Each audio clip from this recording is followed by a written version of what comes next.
em 64, perderam agora em 2016, pela família e pela inocência das crianças em sala de aula que o PT nunca teve, contra o comunismo, pela nossa liberdade, contra o Foro de São Paulo, pela memória do coronel Carlos Alberto Brilhante Ustra, o pavô de Dilma Rousseff, pelo Exército de Caxias, pelas nossas Forças Armadas, por um Brasil acima de tudo e por Deus acima de todos, o meu voto é sim!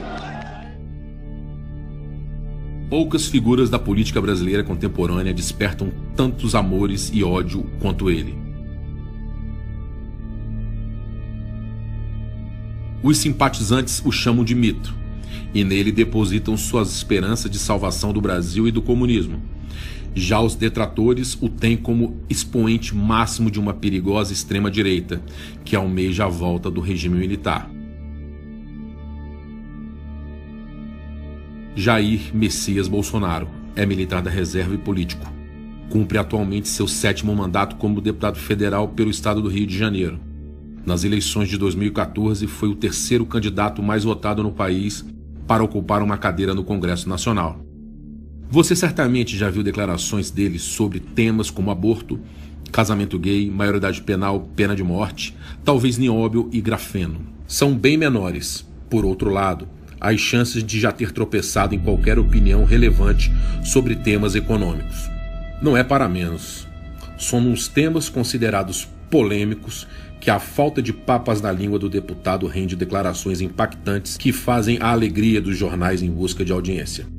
Objetivamente falando, Bolsonaro opinando sobre a independência do Banco Central rende menos cliques do que Bruna Marquezine passeando no shopping. Fosse Jair tão somente uma figura folclórica do Congresso Nacional, talvez pudéssemos nos contentar em acompanhar suas desavenças com Maria do Rosário, Jean Willis e companhia. Mas não é o caso. O parlamentar está claramente pavimentando o caminho para disputar as eleições de 2018. Uma parte significativa do mercado financeiro não leva Bolsonaro 2018 a sério. É o típico assunto que, se levantado em mesa de bar, pode provocar pouco mais do que risadas e um ou outro comentário engraçadinho. Ninguém se propõe a pensar seriamente na possibilidade. Na minha opinião, essa postura é um erro perigoso. Perigoso por quê? As primeiras pesquisas de intenção de voto, me abstenho aqui de discutir a qualidade das mesmas, evidenciam que, ao contrário de candidatos nanicos, Bolsonaro tem um eleitorado potencialmente relevante. Aventar uma hipótese nada tem a ver com desejar ou não sua ocorrência. Pouco importa o que penso ou o que você pensa sobre Bolsonaro.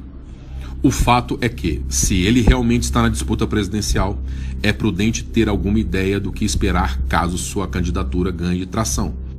No mínimo, porque isso tem o potencial de afetar os seus investimentos.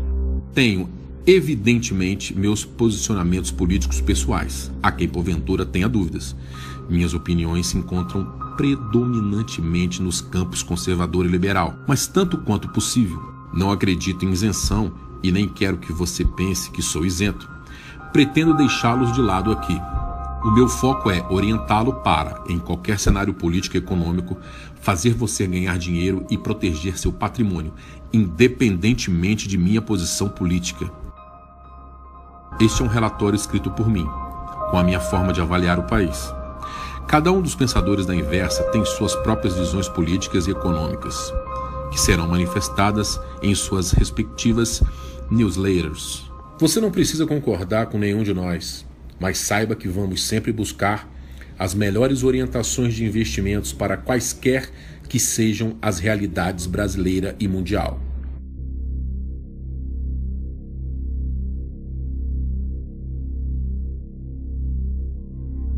Se os jornalistas presos às rotulações de sempre não ajudam na missão, então fazemos nós mesmos. Dei início a um mapeamento de declarações de cunho econômico proferidos pelo próprio candidato. Estou recorrendo exclusivamente a entrevistas em vídeo, de forma a eliminar qualquer risco de citações apócrifas e ou enviesadas por terceiros. Este é um primeiro esforço, o de mapear opiniões do candidato com relações a temas de relevância de ponto de vista econômico. Não pretendo, nem de longe, ser exaustivo. Pelo contrário, trata-se de um trabalho a ser estendido à medida que o próprio candidato venha se manifestar as questões em foco. Dentre os trechos que mais me chamaram a atenção até aqui, destaco relativos a 3 temas: o papel do Estado e as privatizações. Contrariando o senso comum que o associa ao estatismo do regime militar, Bolsonaro vem dando declarações defendendo a limitação de atuação do Estado na economia a áreas essenciais. Para mim tem que ser o Estado necessário, né? O mínimo necessário ali. Quanto mais Estado na mão do chefe do Executivo, mais refém ele passa a ser. Tá? Isso mais do que comprovado, né? Se for começar a ver Estados Unidos, Inglaterra, quantos estatais tem, não se compara conosco aqui. Na questão da economia também, o Estado tem que ser menos paternalista, tem que dar mais liberdade para o empresariado poder investir, dar garantia para tal. Em linha com isso, demonstrou simpatia à ideia de privatizações. Chama atenção especialmente a menção explícita à Petrobras. E a questão da Petrobras, há pouco tempo se discutia aí de privatiza ou não. Até, se eu não me engano, na reeleição do Lula, né? Ou na primeira eleição da Dilma, isso foi colocado em negociação e a esquerda defendendo ela manter-se como está, porque com o nome Petrobras, se não me engano, ela era a senha para ser privatizada. Você vê hoje em dia, o que interessa quase o pré-sal para a gente? A Petrobras não tem como explorar, não tem recurso para tal. O americano passou aí a usar o gás do xisto, né? Menos dependência de petróleo. Fim do embargo, o Irã agora, mais 1 milhão de barris de petróleo, pelo menos por dia, no mercado. O preço do petróleo está lá embaixo, né? Chegou a bater $140, agora está na faixa de 45. Okay? Tem um lado bom, né? A Venezuela aí chega no fundo do poço mais rápido para ver se aquele povo sai daquela cadeia o mais rápido possível, né? E nós aqui estamos com problema. Okay? Nós aqui crescemos 2,5 milhões de habitantes por ano.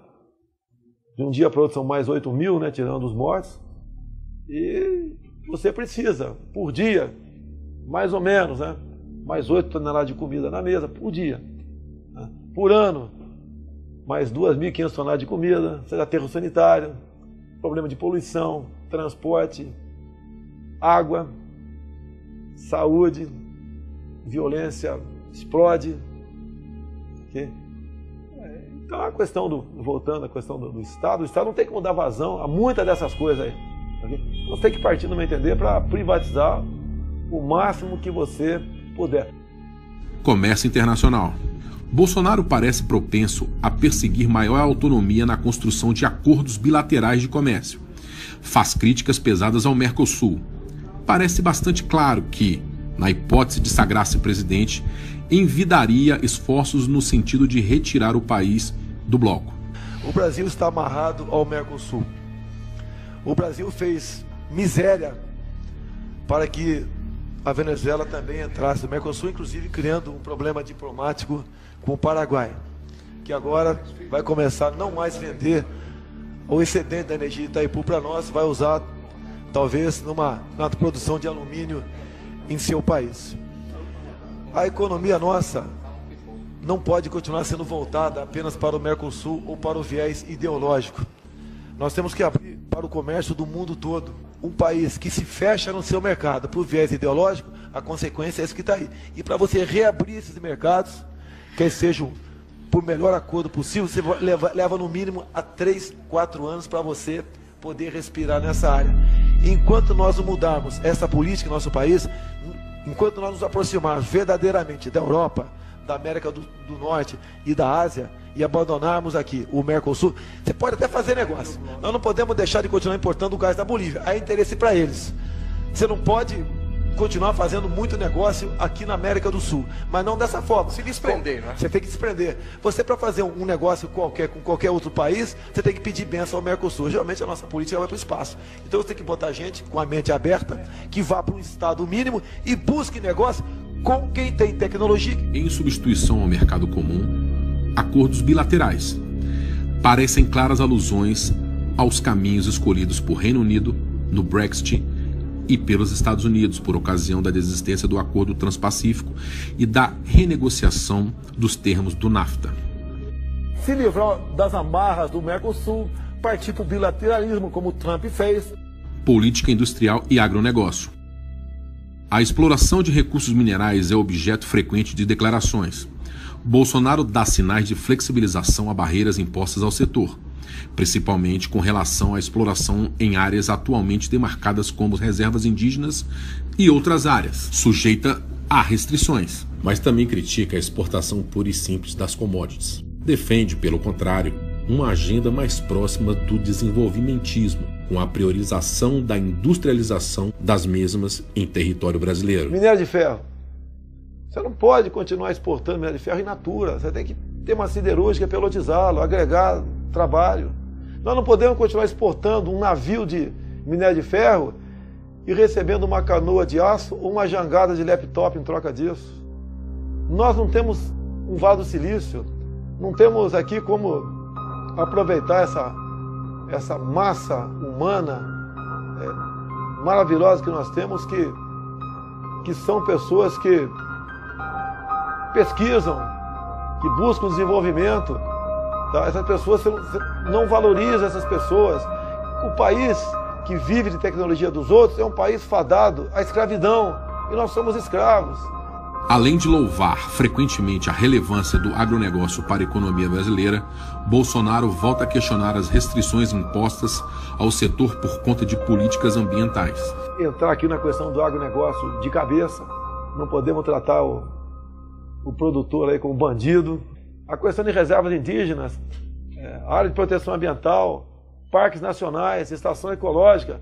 Quem está de paletó e gravata vai me chamar de bandido, nunca mais volta nesse cara. Eu não posso, pensar e um dia decidir as questões do Brasil mentindo para você. Não posso fazer isso. Continuo escolhendo esses que estão aí. Mas isso daí tem sufocado o agronegócio. Você, não sei se porventura está assistindo esse vídeo agora aqui, Você vai jantar ou almoçar, isso aí você tem que ter no campo. Você não tem como desmatar. Não desmatar para você criar boi, para você plantar arroz, feijão, soja, etc. Não tem como plantar soja na cobertura do prédio e criar boi aqui no quintal. Essas questões têm que ser discutidas. Não dá para continuar nessa política ambientalista, nós estamos aí. Ela está completamente agregada a interesses internacionais. Muito embora o apresentado até aqui esteja longe de ser conclusivo, há diversas outras declarações de Bolsonaro que ainda não cataloguei, bem como um amplo leque de temas sobre os quais o candidato parece ainda não ter se manifestado. Parece-me razoável aventar que haja certa desconexão entre a imagem atualmente transmitida pelos veículos de imprensa mainstream e o discurso propagado pelo parlamentar nas ocasiões em que lhe é oportunizado abordar tais temas.